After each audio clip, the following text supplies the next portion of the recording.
Mr. Jackson, did you get someone hired? Did you talk to some lawyers? Yeah, but I don't have the money to do it because I lost my job and my vehicle broke down. And I thought last time I was here, you told me that I was going to be able to get the court appointed. No, that's not what I told you, because I never say that.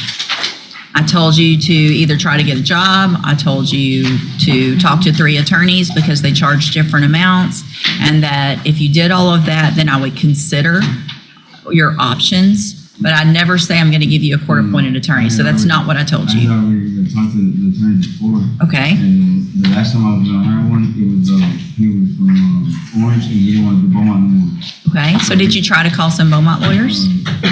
He referred me to somebody else, and he was trying to charge me like a lot of money. Who? I'm not sure his name or something. So you've been coming here for a long time. You know what I want. I want to know the names of who you've talked to. His name was. Why didn't you just write it down? If I test you this morning, you can have something in your system. Have a seat in the jury box. Let's make sure.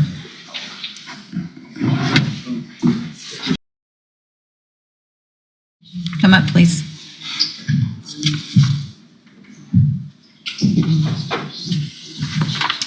So, Mr. Jackson, you tested positive for THC, methamphetamines, amphetamines, and ecstasy. Obviously, that is a violation of your bond conditions to be using any type of illegal substances. In cause numbers 24, 0706, 0707, and 1170, find that you violated the conditions of your bond. I'm going to raise your bond in each of those cases to $100,000 in each case. Condition of that bond, if you make it in each case, is that you wear a drug patch at all times. You can go back with the bailiff.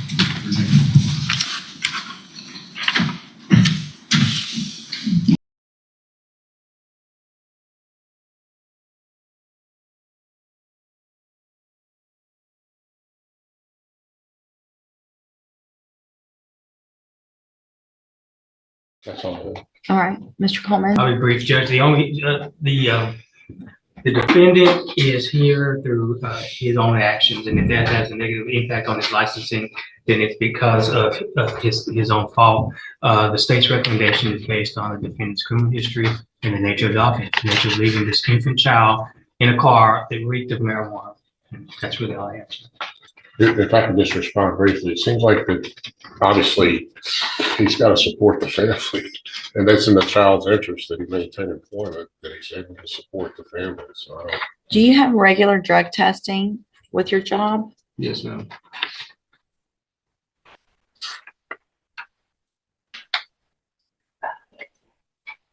Would you pass a test today? No, ma'am. Why not?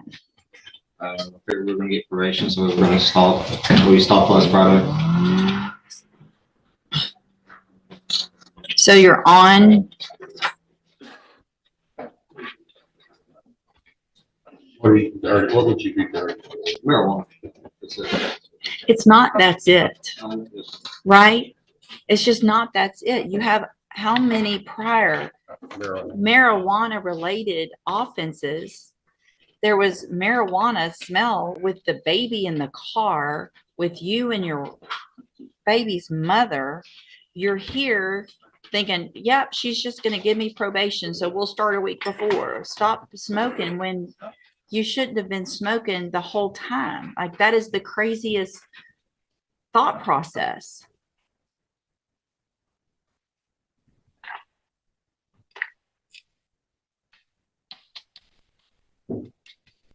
So all this talk about your job and how important it is, what if they drug test you? It must not be that important to you. it is. It's not. Clearly, it's not.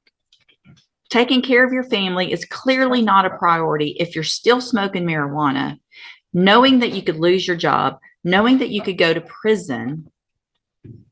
Then there's something wrong with how you're thinking. I'm not sure what I'm going to do. Have a seat in the jury box and I'll think about it. I'm going to hold the other one for a few minutes. I'll think about them and take care of it in just a minute. Because it's the same issue. He said they did quit a week ago. Miss Allen, come have a seat up here in the jury box as well, I'm gonna stand back next to you. and not next to each other. Okay, so Mr. Casey, again, we've already gone over what you were here for, what you pled guilty to. You've told me, I'm not going to worry about getting a test, that you would test positive for smoking marijuana after all of the things that I've read and seen in your pre-sentence report. I am willing to follow this probation, but there are going to be some conditions that were not anticipated today. And the only, I want you to know, as I'm saying what those are, it's the only way I'm going to follow the agreement and give you probation. So here's what I'm going to do. I'm going to find that you entered your plea of guilty freely and voluntarily. I'm going to find sufficient evidence to find you guilty. I am going to give you the opportunity on a deferred probation because I want you to be able to work and provide. So I'm going to defer all proceedings and place you on probation for a period of 5 years. I'm going to order a fine in the amount of $1,000. I'm also going to order that you enter and successfully complete the ISF program, the cognitive track of ISF. That means you're going into custody today. It's a 90-day program. That is to help you make better thinking decisions. And when you are released, you are going to be required to enter and successfully complete the JCDI program for drug treatment, because obviously you need help with 2 different things in order to be successful in the future. This is what I'm doing, period. Please. Nope, there's no please. Same thing's happening to her. So What? y'all need to, y'all need to stop. And you need to calm down, because y'all are the ones that made the decisions that you made that make absolutely zero sense. And so the only way that I feel comfortable with you being out on probation and possibly getting your child back is that you go through and get some kind of treatment so that you make better decisions and so that you'll stop smoking marijuana a week before court. Nope, there's no raising your hand. I'm not going. Well, then you'll have to get another one when you get out. And I hate that for you. But that, listen, you stop talking or things could be even worse. Listen, I'm not doing this to you. Y'all did this to yourself. You did this to yourself. I didn't do this. So there's no, I'm sorry for doing this to you. I'm giving you what I think is your best possible situation to be able to be successful. All right. So again, you're ordered to the ISO. And here's the thing. You've got the deferred probation. This is a program to help you do better. When you get out, you're still on a deferred probation. You don't have a felony conviction on your record. You're going to be able to be successful. And if you are, the case gets dismissed at the end and you don't have the felony conviction. If you violate any condition of probation, then you're going to be back in court and you're going to be found guilty and you'll be going to prison for up to 2 years. Do you understand? I'm handing you the trial court certification that shows this was an agreement that I followed. And so you've waived your right to appeal. You can go back with the bailiff. So you're Chelsea Allen, and Miss Allen, you were previously in court, entered a plea of guilty to the state jail felony offense of abandoning or endangering a child. I've received a copy of the pre-sentence report. Has everyone had an opportunity to review that report? Yes, Judge. I have, Are there any additions or corrections? No. So you went through an outpatient substance abuse treatment just last year, right? And you did that through Spindletop, and you're still smoking marijuana a week before court. Are you smoking marijuana? Did you smoke marijuana with the Yeah, shut up. Yes. So based on that, and based on the fact that you've had outpatient treatment and you're smoking marijuana a week before court, obviously that gives me concern, and I'm going to, any other Judge. I think the court will address this with the way you're fashioning this probation, but she did minimize, and I highlighted, certain portions. I did too. She kind of minimized her responsibility for this officer. But she does have obviously some mental health issues that she's following through with spinal tap. And at least she's honest here. Well, and here's the thing. I mean, you can get some points for being honest, but you also have to make better decisions. And when you've already gone through treatment and you're waiting for a felony court and you're still making those bad decisions, then the only way for me to have any sense of responsibility, I think, to what I have to do and to the community and for your child and for you to be successful is to get you more intensive help than what you've already had. So After this, I'm sorry. I'm gonna be homeless. Listen, I appreciate what y'all are saying, but I didn't get, I did not get you here. I'm going to find that you entered your plea of guilty freely and voluntarily, find sufficient evidence to find you guilty. However, I'm going to follow the agreement and defer all proceedings and place you on probation for a period of 5 years. You're ordered to pay that $1,000 fine, and you're ordered to,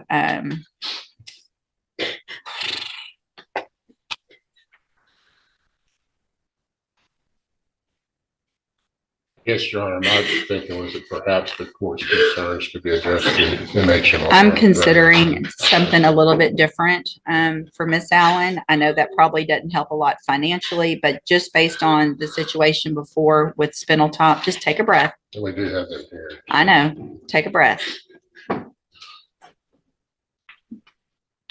I mean, do you understand? Do you understand why I am where I am? And how irresponsible and how ridiculous the decision was to smoke? What? Yes, I would never do this again. Well, I mean, you would. Leave him, I will. Well, it's not a matter of y'all leaving each other. It's a matter of you making this, and it may be if that's what makes you make better decisions, right? So if you have, hang on, listen to me, all right?